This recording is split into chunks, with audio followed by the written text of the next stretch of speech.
The phone went quiet before I could say anything back. Not muted, not dropped, just finished. I stared at the screen like it might restart itself out of guilt. "Let's pause the engagement," she'd said. Calm, practiced, like she'd rehearsed it on the drive home.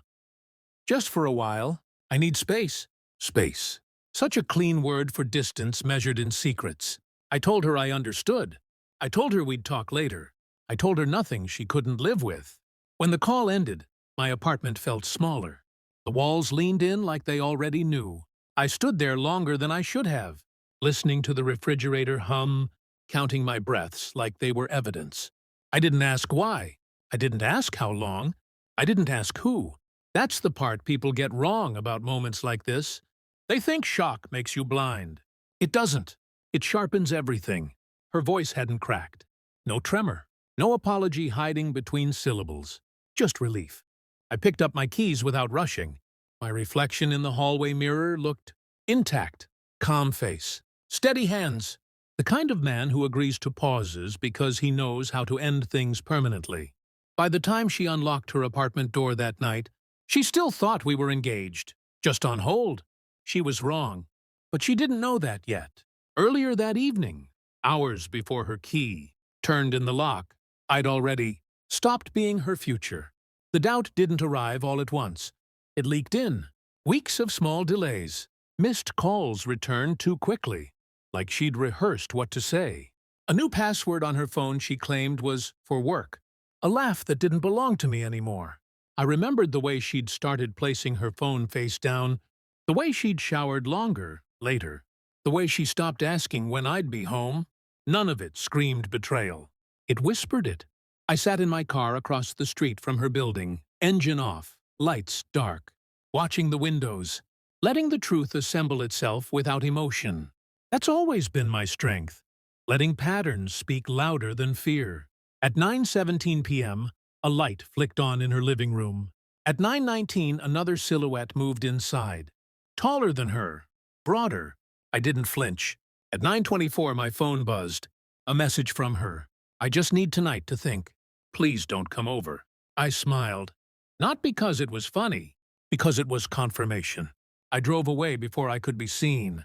Not out of pain, but precision. There was nothing to confront yet. No scene worth wasting. What she didn't realize was that when she asked for a pause, she handed me time. And time, when used correctly, ends things far more cleanly than anger ever could. I went home and began checking what I already suspected I'd find. She thought the engagement was paused. But that night, quietly, deliberately, I started ending it. I didn't sleep. I organized. There's a difference. Sleep is for people hoping things aren't true. I wasn't hoping anymore. I was preparing myself to see it clearly, without excuses, without noise. I started with what she forgot to erase. Shared cloud storage, old backups, location history she never thought to disable because she trusted my disinterest. Funny how trust becomes negligence when someone thinks you're harmless. Her timeline unfolded quietly. Late dinners tagged as team meetings, hotels logged as conference overflow, and one address that appeared again and again, always after midnight, always before she came home smelling like soap she didn't own. I didn't feel anger yet, just alignment. I requested phone records the next morning. Not illegally, not dramatically. I still had access. She never revoked it because she never imagined needing to. There was one number that didn't belong to family, co-workers, or friends. Hundreds of calls. Short, long, some at 2 a.m. Some during days she told me she was too overwhelmed to talk. I saved everything. Screenshots, PDFs, timestamps. Not to weaponize, yet, but to remove doubt. Doubt is dangerous. Doubt makes people hesitate. I watched her over the next few days like nothing had changed. That's the part she never noticed. I still kissed her forehead when we crossed paths. Still asked how her day was. Still listened. Still nodded. Still played the role she expected. The understanding fiancé giving her space. Inside, something colder took shape. I followed her once. Not closely. Not recklessly. Just enough to see where she went when she thought no one was looking. The same apartment. Third floor. Balcony light always off. A man who didn't wave goodbye. Because goodbyes imply endings. They weren't ending. They were ongoing. I waited until the proof could no longer be denied. By even the most desperate version of myself. The email arrived on a Thursday. A reservation confirmation forwarded accidentally to our shared account. 2 names, not mine. That's when I felt it. Not heartbreak. Relief. Because certainty is clean. It cuts through everything. I didn't confront her. I didn't cry. I didn't raise my voice or demand explanations she'd already rehearsed lies for. Instead, I finalized things. I canceled vendors, politely. I redirected joint accounts, quietly. I changed passwords, methodically. I even wrote her parents a message. Neutral, respectful, regretful. No accusations. Just truth without detail. I didn't want revenge through chaos. I wanted control through clarity. That night, when she opened her apartment door and saw me standing there, calm and unmoved, she smiled like someone who thought she still had leverage. "Hey," she said softly, "I wasn't expecting you." "I know," I replied. She didn't hear the weight in that sentence. Not yet. She stepped aside to let me in. That was her mistake. The apartment smelled different at night. Not unfamiliar, just rearranged. Another presence woven into the air. I noticed the second wine glass drying on the rack. The extra jacket over the chair. Evidence people forget when they feel safe. She talked, nervous filler, about work, about needing time, about how this pause would make us stronger. I listened like a man attending his own funeral. When she finally realized I wasn't responding, she stopped. I reached into my jacket and placed my phone on the counter between us. Face up, screen already awake. No words yet. I slid it closer. She leaned in without understanding. Then her eyes caught the timeline. The addresses. The name attached to the number. The reservation email opened beneath it. Her breath left first, then her color. "That's not," she started, reflex before thought. "You don't understand." "I do," I said. My voice surprised her. Even. Measured. "That's why I'm here."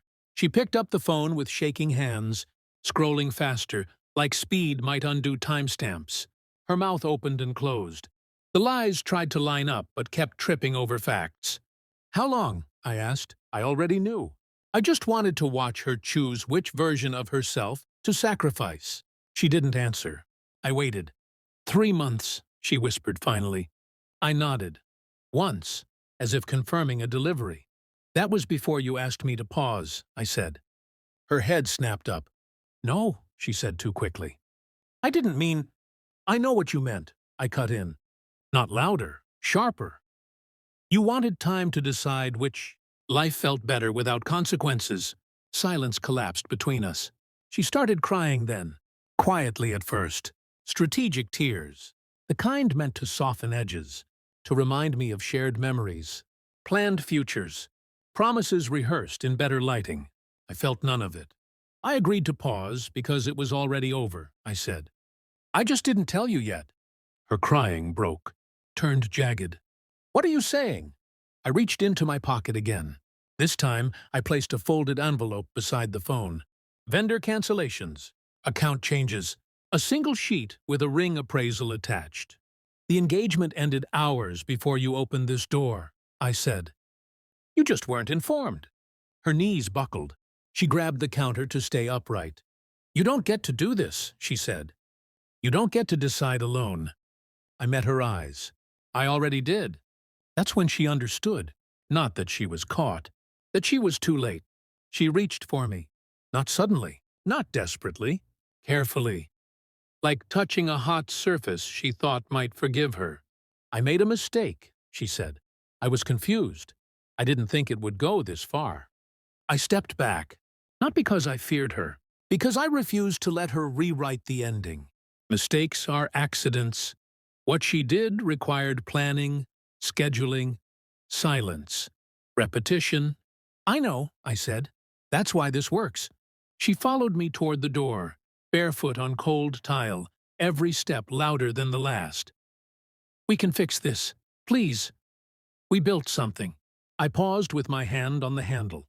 "We did," I said. Then you built something else on top of it. Her voice cracked. Real this time. Uncontrolled. You're just going to walk away? I looked at her fully then. Not the woman I loved, not the future I imagined, just someone exposed by her own choices. I already did, I said. I'm just leaving the room now. Her mouth opened, closed. She searched my face for anger, for rage, for pain she could use as proof she still mattered. She found nothing. That was the cruelty she never expected. I opened the door. Behind me, she collapsed. Not theatrically, not loudly. Just a quiet, broken sound as control finally left her hands. I didn't turn around. Turning around is how stories loop. I wanted this one to end. The hallway smelled like old carpet and someone else's cooking. Ordinary, unremarkable. That's how endings should feel when they're done right. Outside, the night air was sharp, honest. I walked to my car and sat there for a moment, hands on the wheel, feeling the absence where trust used to live. It didn't hurt the way I thought it would. It felt clean. People think revenge is about making someone suffer. It isn't. It's about removing their access to you completely. She lost the future she thought she could keep on hold. I lost the illusion that love survives dishonesty. Only one of those losses was permanent. I started the engine and drove away without looking back. By the time she understood what she'd lost, there was nothing left to take from me. And that was the point.